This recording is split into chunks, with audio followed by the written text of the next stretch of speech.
Hey, this is Adam, and welcome to Dork Day Afternoon Scuttlebutt. I'm here with my brother Jeremy and our guest Chris McDowall. Chris is the writer of Into the Odd, a rules-light, flavor-heavy role-playing game of industrial horror and cosmic strangeness. The remastered version of Into the Odd is available for pre-order on Free League's website, freeleaguepublishing.com, and is a joint publication of Bastionland Press and Free League Publishing. Hey, Chris, how are you? Hi, I'm good. How are you? I'm well. You were talking about a heat wave earlier? Yeah, we are not equipped for heat over here, so heat wave is probably an exaggeration. It's probably mild heat for lots of other parts of the world, but we are all we are all designed to be cold over here. So when it gets hot, we don't know what to do. We're not equipped for it. Yeah, well, I mean, in all honesty, I think what you said was 40 Celsius or something like that, which is 104. That was a recent high. Yeah, it's not so bad today. It's about 30 Celsius today. Yeah, good. So in all honesty, my brother and I, we haven't had that much history with Into the Odd or with like Electric Bastionland. We're kind of new to it.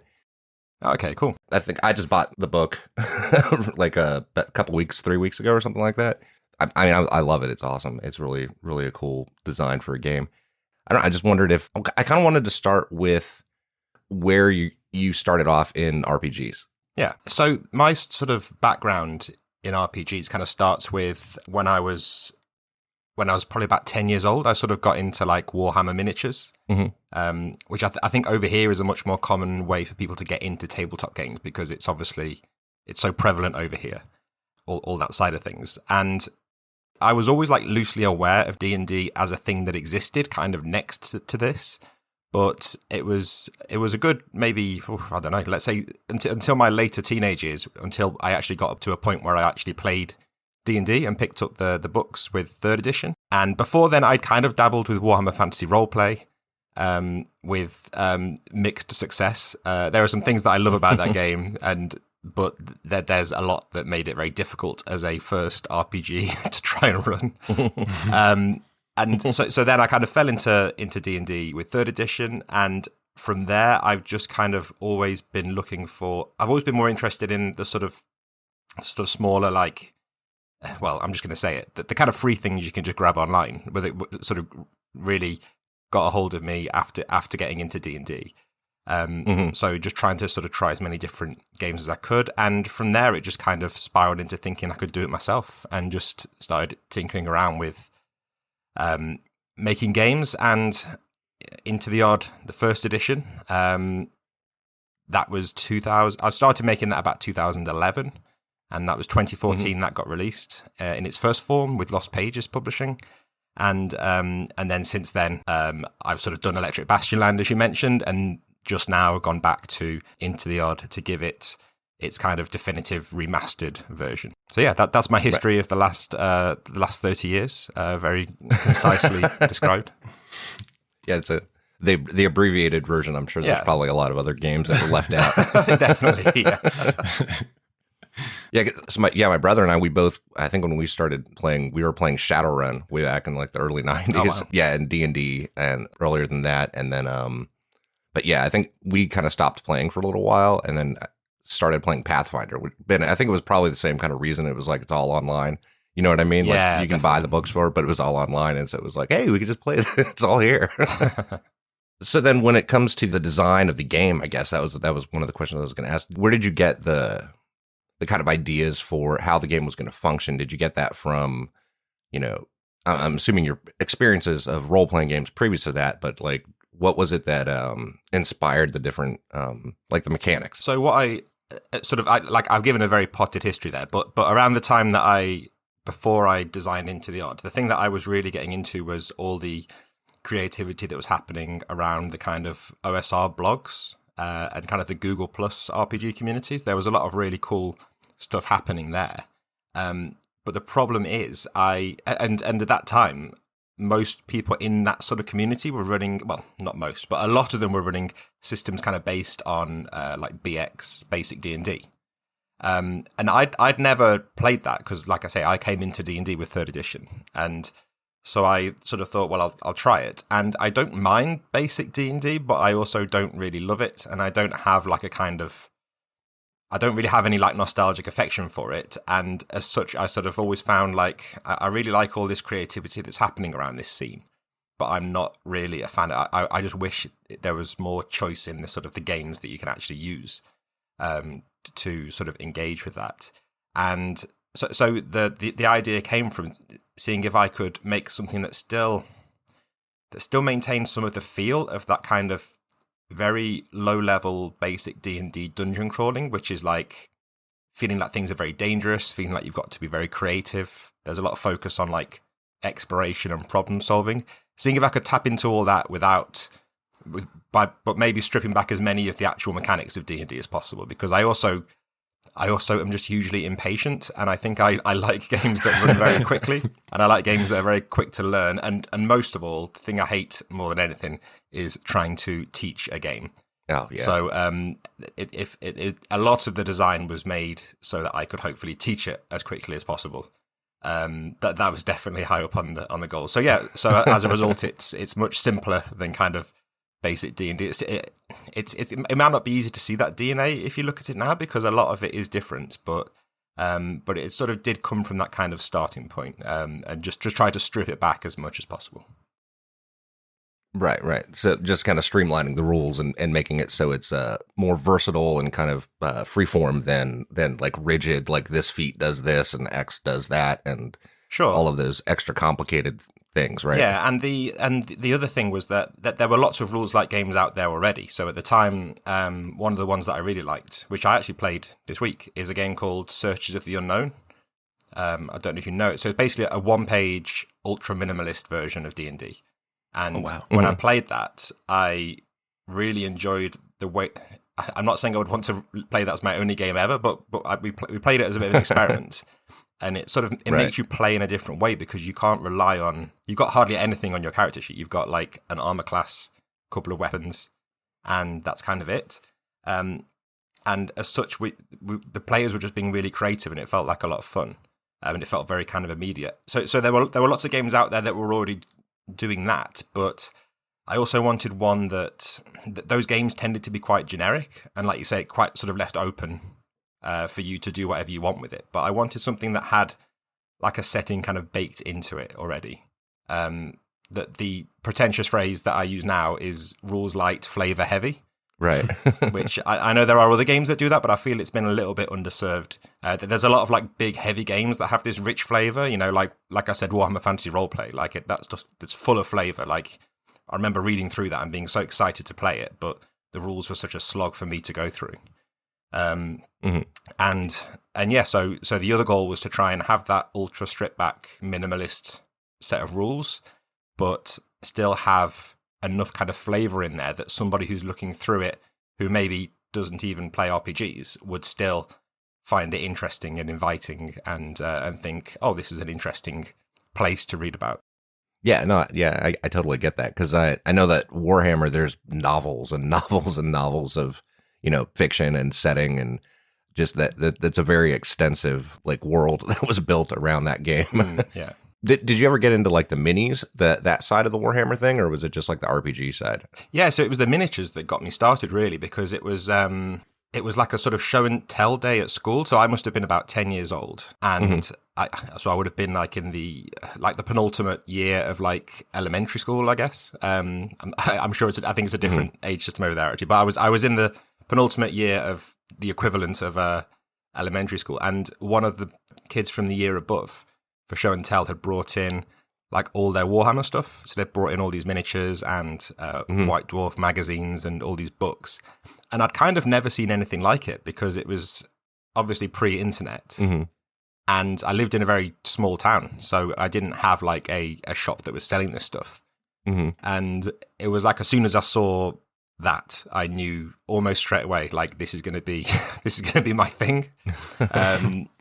And yeah, so something about the sort of all the creativity of the way the world was presented, and all the way it just kind of sucked you in. It was the creativity side of things, even more than the game, really, and just the idea of these fantasy worlds that you could kind of play in. But yeah, I played the miniature stuff for a good number of years before I got to play the RPG.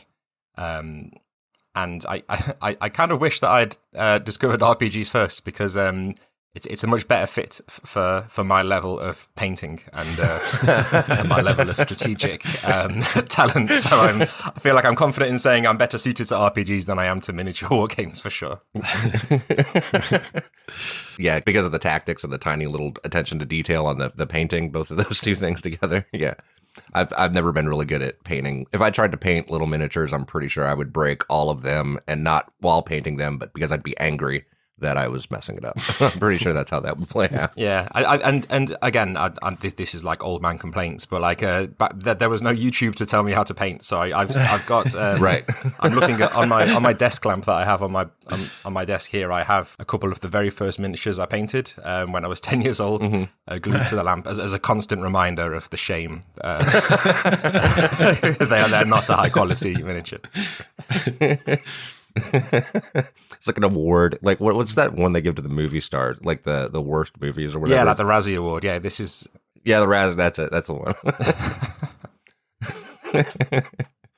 Yeah. So since we were talking about the flavor and like the setting, I was kind of curious. Like what were the your inspirations for the setting of like Bastion Land? For Bastion in general and like the surrounding areas, like as far as like books or movie or art or wherever you might have drawn from. Well, it's the world kind of emerged from the game. If that, I didn't sort of go into it thinking, oh, I've got this idea for a world that I want to make a game in.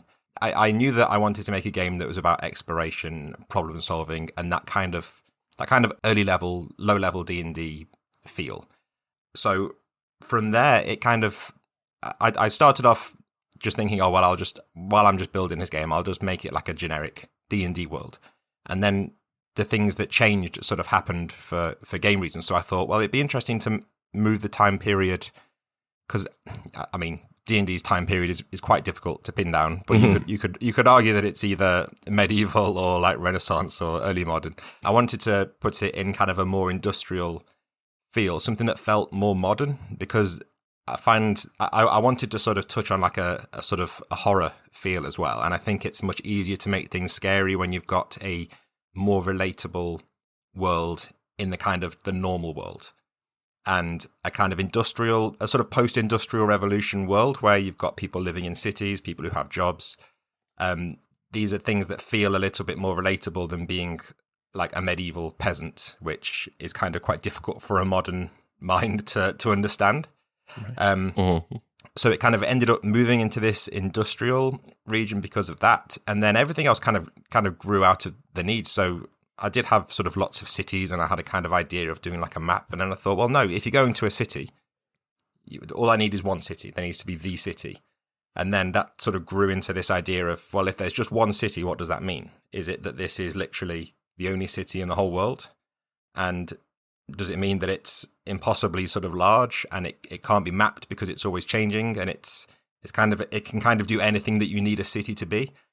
And just the inspiration came more from sort of exploring those ideas rather than thinking, well, I want to explore these themes or something like that.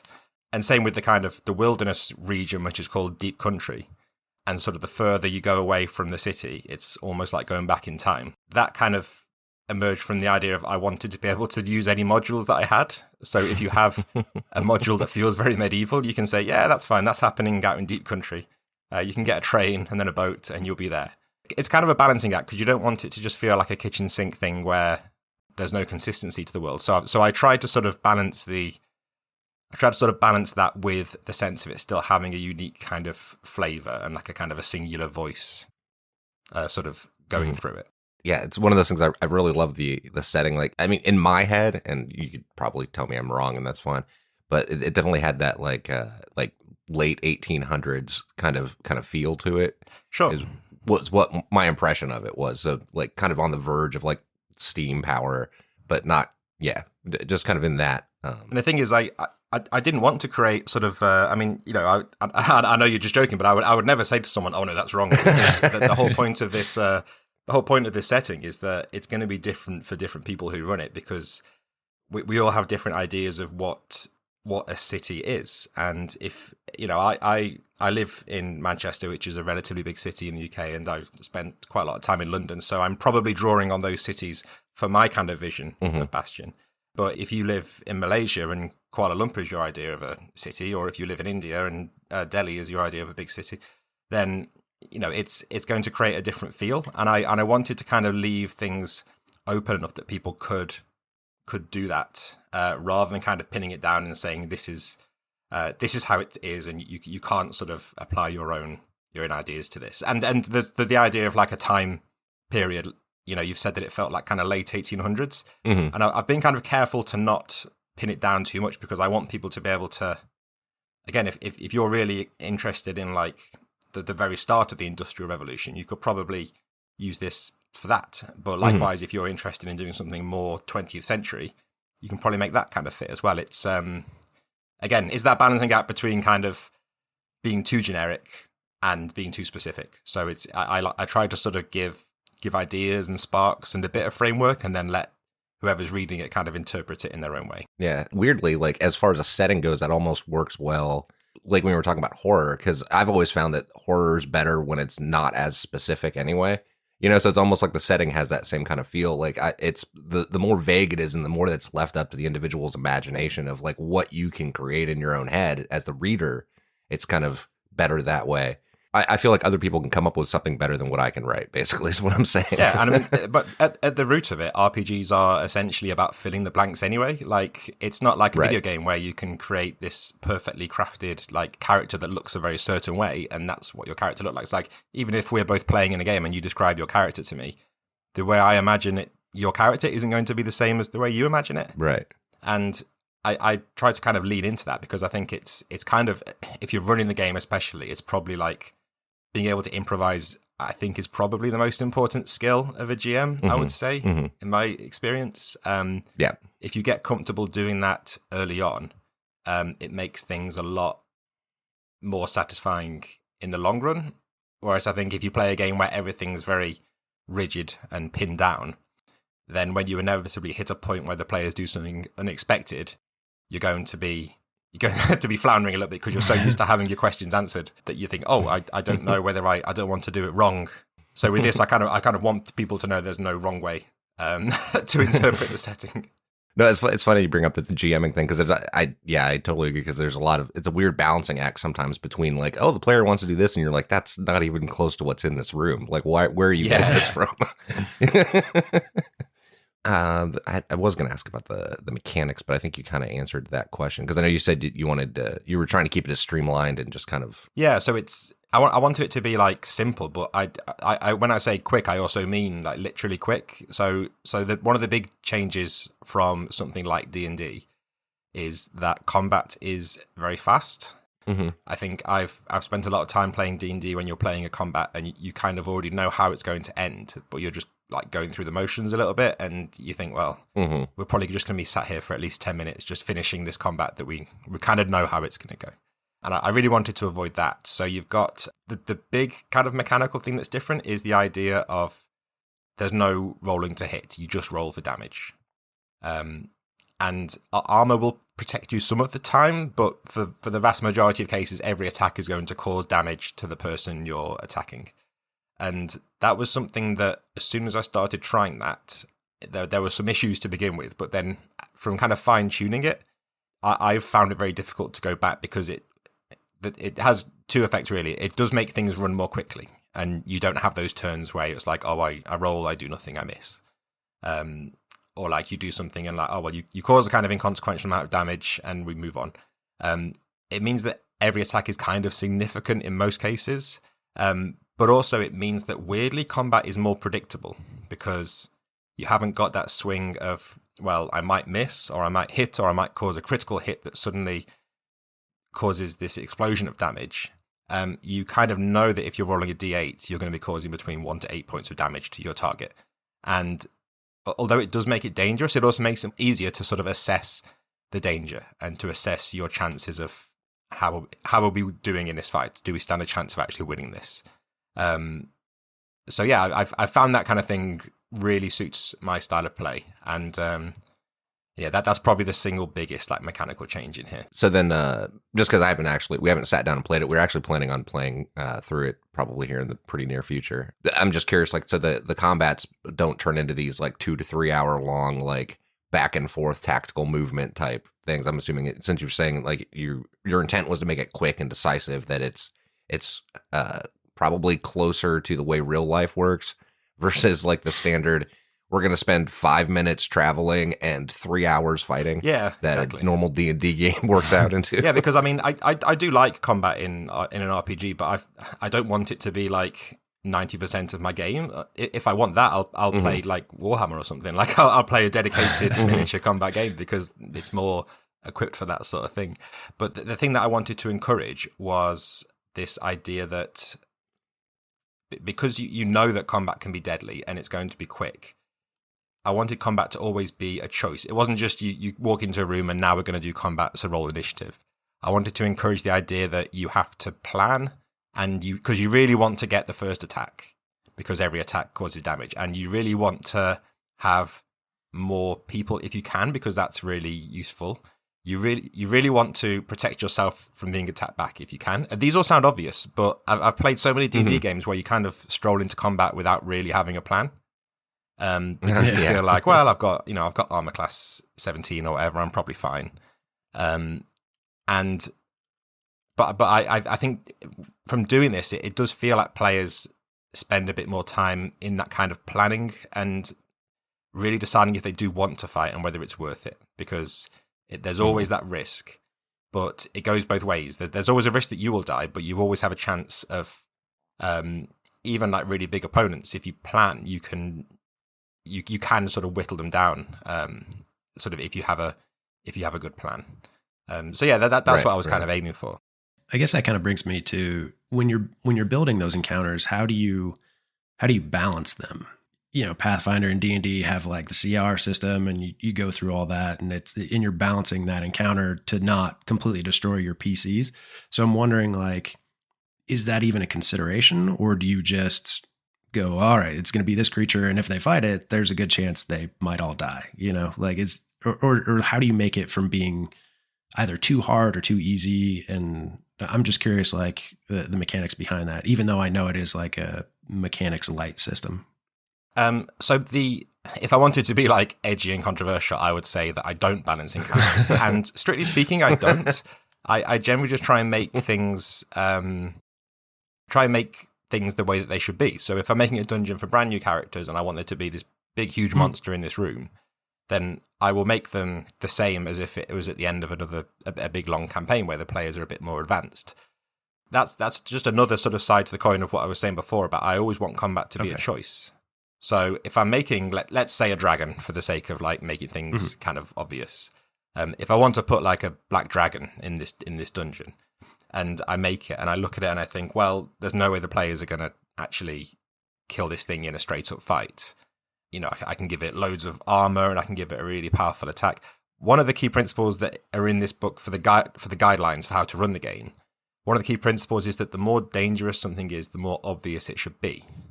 So I think when you've got like a big powerful monster like that, I think you can put it in there, and as long as you telegraph it, players will generally either do one of two things. They'll either find a way to not fight the dragon, which can be exciting in its own way, because they're either going to they're either just going to ignore it for now, or they're going to find a way to maybe redirect another monster to go and fight it, or to try and sneak past it if they need to, or they're going to come up with a very sort of usually a hijinks plan to kill the dragon, and that's also fun in itself. And I think if you have it balanced encounters, then what happens is sometimes players go into a dungeon and they know that you're using the CR system, and they might think, well, we must be able to fight this dragon because this is a level 3 dungeon. Right. We're level 3. This dragon must be fightable, so we'll just walk in and say, hey, dragon, we're here to kill you. And again, that sort of play can still be fun. I'm not trying to say it's a case of right or wrong, but for me, I just like and it's the same with like underpowered encounters. Like, it sounds weird, but fighting monsters that are like really weak can sometimes be fun in itself if it's quick. Yeah. If it's in a long combat, that's super boring because it feels like you just, you know, it feels like you're invincible and you're just going around whomping targets for fun. But if it's a quick combat, it can give the players a little bit of a sense of power, so they can actually feel like they are they're stronger than some things and they're weaker than other things. It's not, the world isn't kind of balanced around them. So that's my kind of philosophy on it, is that you should be able to use a wide range of monsters, but you do have to sort of telegraph the really dangerous stuff, because where you run into problems is if the players expect to be able to fight something and then it sort of hits them and they're dead in one shot, then that can feel kind of arbitrary and unsatisfactory. So kind of telegraphing the danger is the big thing for me. That makes a lot of sense. In that, yeah, in the sense that like you're kind of letting them know ahead of time, like, hey, this thing will swallow you whole. Yeah. Yeah, definitely. And having a very fast character creation helps a lot with that as well, because it's one thing if your character dies and you have to go and spend half an hour building another character like at the side of the table. Like, that's not fun. But character generation here is completely random. If you know what you're doing, it can take like 1 minute or 2 minutes, and then you're back at the table. I was looking at the character generation, and it is phenomenal. I've recently, in the last couple of years, gotten into the randomness of character creation and trying to just kind of see what I can work with. And I love every bit of the random tables of character generation. I think it's fantastic. Like, it's right up my alley. Cheers. Well, yeah, that's I think it's just about giving people a starting point, because I think with random character generation, I like players to still be able to fill the blanks and to have some kind of areas to define things. So like things like appearance are usually like left up to the player. Here it's much more just about you essentially receive like a random bag of stuff as your starting character, as alongside your attributes, and it's quite fun seeing what players come up with, because the different starter packages are kind of designed so that they might hint at like a particular type of background, but they don't say, oh, you were definitely... So there's one with like sort of I think you have like a spyglass and like a cutlass. So it would be very easy to say, oh, well, maybe you were like a pirate or like an explorer. But you don't get given, oh, you're an explorer class. You just get given the items. So you could just as easily say, oh, I don't care about that stuff. I'm just going to say this was handed down to me. Or I just found this on a sailor that was like drunk outside a pub and I stole them. It's about giving enough of a start without kind of filling in all the blanks. It's almost like a writing prompt in that regard. Yeah, absolutely. Yeah, we've so like our history with games had been a lot more like I was saying before about like Pathfinder or D&D, and like very, like you're picking like this is what your character does type. Yeah. Classes and all that kind of stuff. And like recently more getting into the like what you're talking about, like the more rules light and kind of not every encounter has to be a fight type games. And what was it, we were there was something you said reminded me, I'd run them through Delta Green. I don't know if you've ever played that one before, but it's still pretty crunchy, but it's definitely not one where you're like, you should fight everything, because it's like, everything's gonna kill you. Yeah. And we had this one scenario I was running them through, and my nephew ended up going through like 4 characters in the course of like one combat, because his characters kept dying. And I just kept giving him NPCs for his new character. I was like, here you go, this NPC's now your character, dead 1 round later. It just kept going like that. But eventually we ran out of NPCs. Yeah, so that was one that actually brings me to the thing you talked about, kind of having more of like a horror feel to it, as far as the monsters, and I guess that kind of comes through in the not having balanced encounters type idea. It's like not everything's going to kill you, but a lot of things, if it's big and bad, you're not meant to kill it, probably. Not like easily. At least. And that there's kind of one of the key things that I try and get across to players, if they're kind of new to this style of game, is often I'll just kind of almost break character from being like a neutral referee and say, look, you do realize like you don't have I just want you to think now, like, what's the reward for killing this thing? And then sometimes they'll just realize, oh, there isn't a reward for killing this thing. Like, it is just some weird monster that's in a cave that we have stumbled into, and it's like we can just leave it here. And that usually some of the obstacles and hazards will be like blocking the way that they want to go. But I to go back to what you're saying about horror, I feel like every game that I've played that's been really fun has at some point at least partially turned into either a horror game and or a comedy game. And when I say that, I think I'm including games where the book has no element of horror or comedy to it. But I think when you sit down to play this kind of game, you kind of often just you kind of organically end up in like horrific scenarios or just funny scenarios. And I think you can fight against that and try and make a game that's like super serious and like we're going to take this completely seriously. But from my experience, that's very difficult to do. I know there are groups that can do this, but from my own experiences, I think those kind of things are going to happen. So I have tried to sort of embrace that and say, well, okay, this game is going to be scary at some point if it's going to be fun. So the monsters are all going to be kind of horrific, and some of them aren't going to be fair, and some of them are just going to be like you can't kill them essentially by normal means. And the comedy element is, I think, a very fine line to walk, because it's very easy to make something that's kind of a little bit cringy because it's trying to be funny. But I think if you just create slightly unusual situations, like we talked about with the starter packages, they're almost like writer prompts, and I think players will kind of naturally sometimes make those into like funny little backstories. And I think that kind of thing is more interesting sometimes than, you know, cramming your book full of jokes between the rules explanation. When you were talking about like not necessarily being able to, you know, kill everything, and yet again the balance thing, it kind of reminded me of like The Hobbit. Yeah. You know, where it's like Bilbo didn't go in and go, I'm gonna slay Smaug. You know, like it was he had to, you know, figure something else out in the situation. Yeah, definitely. And that kind of those stories to me, yeah, they appeal to me a lot more than, you know, like I remember like when I read the Conan stories, like enjoying all the, you know, the sword and sorcery, like this unstoppable character. Like it's fun to read about, but in a game, I think I'd rather be that kind of Bilbo character where you have to come up with something clever. Like the game is essentially, like, for me, RPGs are essentially a game of problem solving and making decisions.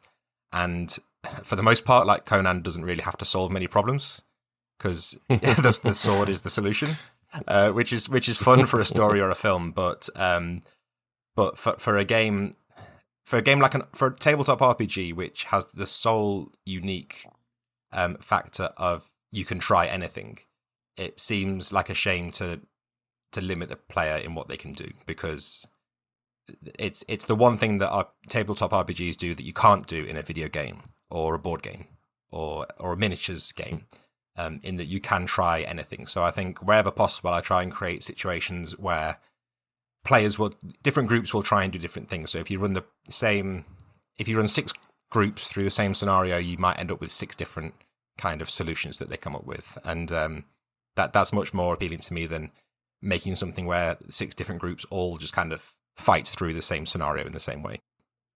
I think that's really interesting, though. Almost the thing you were saying about the comedy and horror kind of being intertwined and like giving that agency and anything being possible. I think that almost feeds into the setting for me, because it almost feels like Sherlock Holmes in Wonderland. Like it's that weird mishmash of like the problem solving in this world that's almost ever changing. Yeah. And it's about, with that kind of thing, I think it's if you're going for that kind of weird setting, it's always, I think, better if you balance it with the mundane.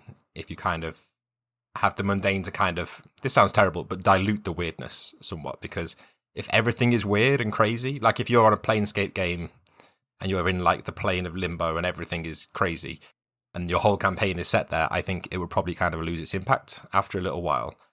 But that's why I think things like, when you hear about Planescape, I hear much more about people that have played a lot of in Sigil, in the city, because you've got that kind of balance of weird stuff with mundane stuff. Like it's much weirder to see this, having like a horrible monster in a cave is one thing, but if you have this horrible monster and they're inside, they're in the city somewhere, and they're like, maybe they have a job in the city, or they're being used for something in the city, or yeah, if you see like a carriage being pulled by this horrible monster, that is often more interesting than just, it's just some weird space monster that lives in a cave. So it's about balancing the I do like weird stuff, and Electric Bastion probably has more of that weirdness than Into the Odd. With both of them, I try to balance the sort of the weird with the mundane, and yeah, Into the Odd probably stays a little bit, keeps the balance a little bit more even in that regard. In my head, I suddenly imagined a like Lovecraftian tentacle monster working at McDonald's. We were talking about that. Yeah. I don't know why. That works for me. It's like assembling burgers and shit. That was weird. Yeah. all those tentacles, you'd be pretty efficient. That's what I'm saying. Like he'd be great at the counter, right? Yeah, and I mean, yeah, when you're talking about like balancing the horror with the mundane, I think that works that way with the comedy too. Like whenever we've run games, the more humor there is right before something tragic happens, it makes that tragic moment so much more impactful because there was all that humor before it, and kind of vice versa. Yeah. And even, I'm going to sound like a horrible person, but I think even tragic moments have like a weird dark comedy to Yeah. a lot, in RPGs a lot of the time. Like it depends on your group. This is the thing. I mean, I would never claim to write like the game that everybody is going to love, but I think the games that I've really enjoyed are ones where you can tell that somebody has written like their ideal game for their table. Mm-hmm. And I've always tried to kind of stick to that, where I'd rather make something where when some people read it, it kind of clicks with them and it feels like, oh, this is clicking for me, and this is what I want games to be like. And touch wood, I've had lots of people say that they've kind of felt that way, and I'd rather have a small number of people feel that way rather than have everybody think like, yeah, it's good, it's fine. And yeah, I think that kind of leaning into that dark, the kind of dark comedy is definitely a part of that. Yeah, it definitely felt like it has that kind of element to it. So obviously you've run this game a lot. Do you have any story that like for some reason sticks out to you from like a game that you've run that was just like not necessarily maybe one of the best ones you've run, but just one of those moments that was just like, oh my God, I cannot believe this is how this is playing out? Now, I'm going to get in trouble for this because that it was a good question. I've told this story once before on a podcast, and it was a story when I played with my partner. And she doesn't really play RPGs. Like, she's played RPGs with me since we've been together, but she doesn't have like a background in it herself. And it was not long after I first published. Since I first did the first version of Into the Odd with Lost Pages, she sort of said like, oh, can we try it out? And I said, oh yeah, well, we'll try and get a group together. And then I thought, well, no, let's just do like a one-on-one game just so you can see how it works, and I'll show you this thing I've made. And this is the first time playing an RPG, so I explained to her how it works, and like you can say what you want to try and do, and I'll tell you if you need to like roll some dice for this, but your actions are going to matter. That's the important thing to remember. Like, you can try anything, and yeah, let's just go and see what happens. And I think the most of the session was spent. She was extremely terrified because I was playing the sample adventure that's in the book, the Iron Coral.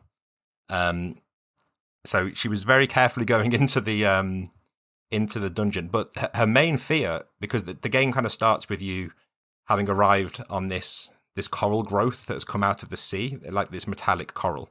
And I sort of, without really even thinking, I said, oh yeah, so you've arrived on a little boat, like a little rowboat, and you've tied it up on the coral, and you sort of jump onto there, and now you can go into it and explore it. And she was very worried about her boat, because she was saying, well, I don't want to get stuck here, so I need to make sure my boat is fine. And I was thinking, yeah, there's nothing's going to happen to your boat, don't worry about it. And then I think the first encounter she got in the tunnel, she'd seen like some weird stuff in there, but the first like encounter she had, I rolled, and I think it's I can't remember how it's phrased. It's something like a lost sailor or something. And he's been stuck down here for ages, so he's kind of lost his grip on reality. And she sort of tried to talk to him, but he wasn't making any sense. And she sort of then tried to approach him, and he ran off. And she was like, "He's going for the boat, isn't he? He's going for my boat." And I was like, "He doesn't know you've got a boat." And she was like, "Which direction is he running?" So she ended up shooting this lost sailor. And then just like, I mean, I did make her feel bad, but she, it's her actions, and then she just felt incredibly bad. And I thought I've given her like the worst first RPG experience, but she does speak quite fondly about it. But she told me that I wasn't meant to tell this story anymore because it makes her sound like a psychopath because she killed this erratic lost sailor. But that's one of the ones that sticks out for me. And even though it's very mundane, I love that it was like no other experience I had going through that dungeon. Like other players would not have even thought about the boat. They would have said like, well, is the boat tied up safely? And I was like, okay, that's fine. And they would kind of assume that the boat is still going to be there because when you're playing an RPG, you probably kind of assume, well, the GM's not going to take away the thing that lets us go back to land because, that would be a bit of a poor move. But no, she bought into it probably says more about how she feels about me that she didn't trust me enough to feel safe in leaving the boat. But yeah, that one definitely sticks with me because it felt like a very unique experience. Had she watched Moana right before that? Was that before or after Moana came out? Because that sounds like the scene from that must have been before. That was a long time ago, yeah. Oh wow, yeah. This was sort of at least getting on for 10 years ago now, yeah. Yeah, I just couldn't even remember when that movie came out, but just recently watched it, like a couple years ago because of my daughter. But yeah, and that's the other thing that we were saying about randomness with character creation. But that's why I really love random tables for the dungeon as well, because it's one thing to have a dungeon where you know that in room 1 there's going to be this, and in room 2 there's going to be this monster, and then in number 3 there'll be a little break, and then in room 4 there's another monster. And I do put some monsters in rooms, but I like to. Some of the more memorable encounters I've had is when you get those wandering encounters in a room that you don't expect. Because this weird lost sailor is not really designed to be like the first encounter you get in this dungeon. But it created this unique situation, whereas they could have just as easily had this like a full-on horrible hostile monster come out, and sort of almost leading with a kind of a combat situation. And when they happen in a room you don't expect, it forces you to think on your feet and think, well, why are these goblins in this laboratory? Like these two things don't really fit. I just rolled the random encounter, and as a GM, that's a lot of fun to me. And I think it's easy to sometimes forget to make the game fun for the GM as well.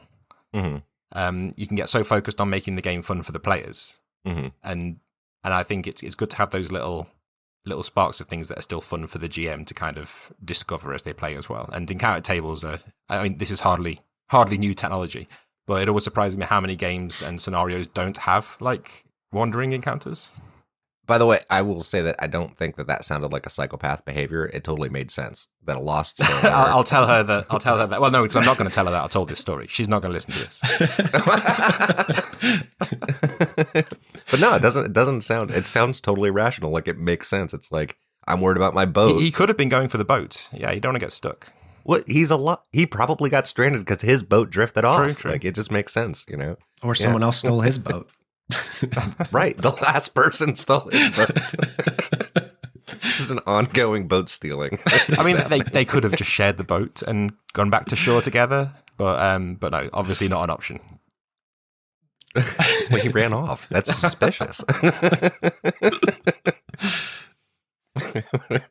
Oh man, but yeah, no, the use of the random tables is really cool. I like that because it does kind of force, like when you were talking about like the character creation and Jeremy was talking about the writing prompts, like it forces that issue of like the player improving their response and then the GM having to improv like, why is this, like Lost Sailor or the goblins or like whatever's in this room. It's like, it doesn't make sense offhand for those things to be there. And then you kind of have to come up with it in the moment of why that situation is the way it is. Yeah. And one of my like cheap GM tricks that I have is, we can't tell the players about this, but one of the cheap tricks I use is even if you don't know why something is the way it is in the world, and the players ask, the players say, "Well, why is this way? That doesn't make any sense." You can just say, "Yeah, I know, it's weird, right?"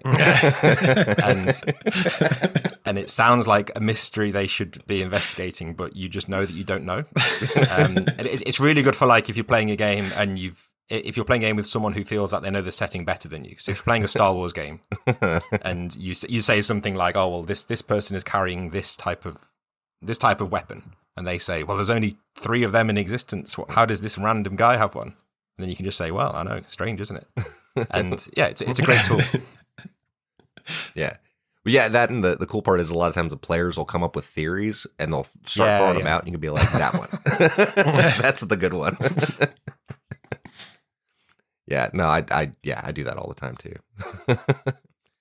So I assume then you pretty much, when you're not working on the game, you run this too, like with your friends and your own gaming group? Yeah, so I have like lots of irregular gaming groups. I don't have like sort of a weekly like long running group. I have people I will play with sort of most weeks, but we play different RPGs and different board games and things, and then I will sort of occasionally run an RPG. And I have friends that I'll sort of meet up with, maybe even like once a year, and play a game or two. So yeah, because the chances I get to play RPGs are quite erratic. I will usually be using it as an opportunity to test something new if I'm like messing with a new game. But I have been making more of an effort to just enjoy the games that I've made, because it's very easy to sort of get them finished and get them tested and then get them made and then think, right, well, that's done. I've got to start thinking about the next thing. But yeah, earlier this year I actually ran Electric Bastionland, actually, which is the same system as Into the Odd.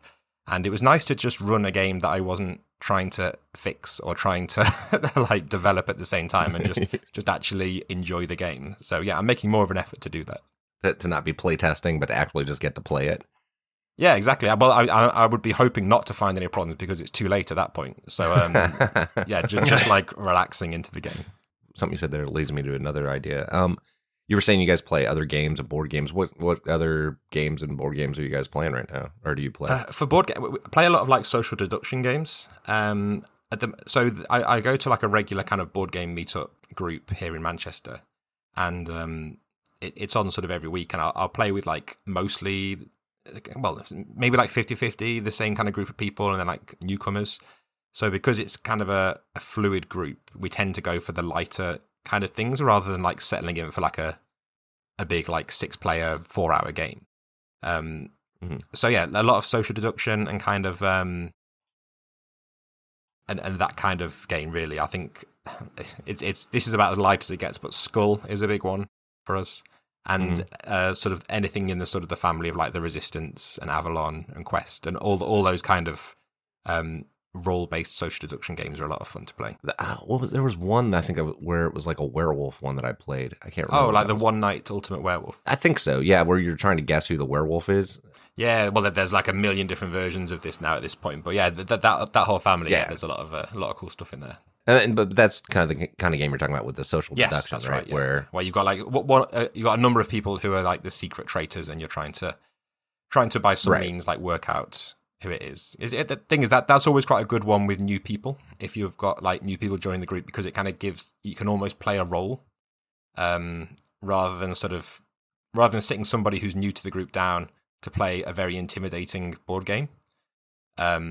You playing something where you perhaps can be a little bit more. You can be informal and chat and sort of get to know the people, but also if they need to come out of their shell a little bit, they can just lean into their role and stir up trouble, as the case may be. I feel like I need to play more games like that, because it'd be really fun and useful for role playing in that sense of improv in general and being able to kind of think on my feet. Yeah, and I'm really bad at playing other RPGs because I think the last few games I've played like a little bit of Old School Essentials, which is essentially basic D&D, but I've not really dipped into many other new games. I read a lot of new RPGs and kind of steal ideas, but I'm not very good at sort of. I did run the 2400 games. I don't know if you know these. They're like wait, are they free? I can't remember if they're pay what you want or very low priced games that are on itch.io. And they're kind of like one-page RPGs, essentially, and they're like a series that come in a big collection, and they're lo-fi sci-fi. So there's all different kind of subgenres of sci-fi in there. Each is like its own little self-contained game, and it's very, very simple mechanics. But that was a lot of fun. But I've not sort of run many other RPGs for myself in a good while, because I'm always testing something out. Right. Yeah, no, that makes sense. Like I guess once you're doing that as a job, it stops being the thing you're just always doing for fun, which I guess then goes back to trying to do it for fun instead of trying to fix it all the time. Yeah, and it's almost more difficult because the thing is, I don't like to like impose my games on the people I'm playing with as well, because especially when it's if it's something that's not been tested yet. Mm-hmm. If we're going to like meet up and play games, I always feel a bit bad saying, oh, well, how do you feel about testing out this thing that I've made? And it might be rubbish and we might have a really bad time because it might not work. When I was doing that as kind of a hobby, I didn't feel quite so bad. But now that it's my job, it almost feels like I'm showing up to the social group with like a desk full of work and being like, right, we're all here to work for me now. They're going to be my guinea pigs. You're like, if you were like a teacher or professor and you show up, you're like, all right, we're grading papers tonight. Yeah, exactly. I mean, I would hope that my games aren't quite that bad once we get to it, but it's more just about how it feels weird. It's interesting how it's sort of changed since I kind of went full time. So there wasn't really any like specific. I'm sorry, I'm getting back to the Into the Odd idea. So you said that the setting kind of came out of the mechanics, and I think that that's a really interesting. Really interesting idea, and I think that it should probably be more like that for RPGs, and it probably is. Actually, now that I'm thinking about it, that it's the mechanics kind of help define the setting and the horror and the quick pace of combat and not having to get in every fight. I just all around, this is me. I think not so much a question now as more of a compliment. I just think it's really cool, and I think it works together really well. Yeah, it's about sort of only really including what the game needs. So one of my goals with writing the book was, originally I said I was going to have a real hardline approach, and I was going to say, right, there's going to be no text in the book that is just there to explain the setting, outside of like the little blurb on the back of the book and maybe like the opening page. And I almost managed it. Like there's one spread in the book that explains like what Bastion is, the city, and like what certain parts of the world are. So I think that's like a 2-page spread. But other than that, I just wanted to try and have the world. If there was a part of the world that wasn't tied to what the game is about, then I thought I don't need to explain it. Because if you get everything else in place and you set the tone through things like equipment lists and the example of play and the adventure that's included in there, and the artwork is a huge thing as well for that. If you set expectations through that, then players will be able to kind of answer questions. So like nowhere in the book do I say, oh, there's the railway system of the world works like this, and you can travel from here to here, but there's no railway from here to there, and it costs this much. Like I didn't include that because through the rest of the world, you can kind of glean that, yeah, there's probably like railways in this world. Like it makes sense. So if the players say, how are we going to get from this place to another place? The GM hopefully feels comfortable saying, oh, well, you can get a railway from here to here. Right. So yeah, that was my kind of challenge, was to try and see how much of that stuff how much could I avoid just having like paragraphs explaining the world. How much flavor without having specifics of this is here, and here's a map of the town, and here's exactly, here's the subway map of how to get from point A to point B. Yeah, it's like if you watch a film and it doesn't. The films that kind of really get you involved in their world, I found don't have like a load of like exposition. You just kind of absorb it, and then you kind of, it's like learning a language almost. Where like if you watch like say the original 3 Star Wars films or whatever, then you can probably kind of imagine what other things would exist in this world because it makes sense and it fits the tone. And that's always appealed to me a lot, because what I really don't want the GM, if someone's sitting down to GM this game, the last thing I want is for them to feel like they might do it wrong and they might get a detail wrong. Because if you're always thinking about that, then you're kind of holding back. And so much of GMing is about throwing yourself into it and opening up your creativity, that I really wanted to kind of foster that and not have that feeling of, oh, I might do it wrong. I better not sort of go too wild with what I'm putting in there. Thank you very much, Chris. This has been great. Yeah, thanks for having me.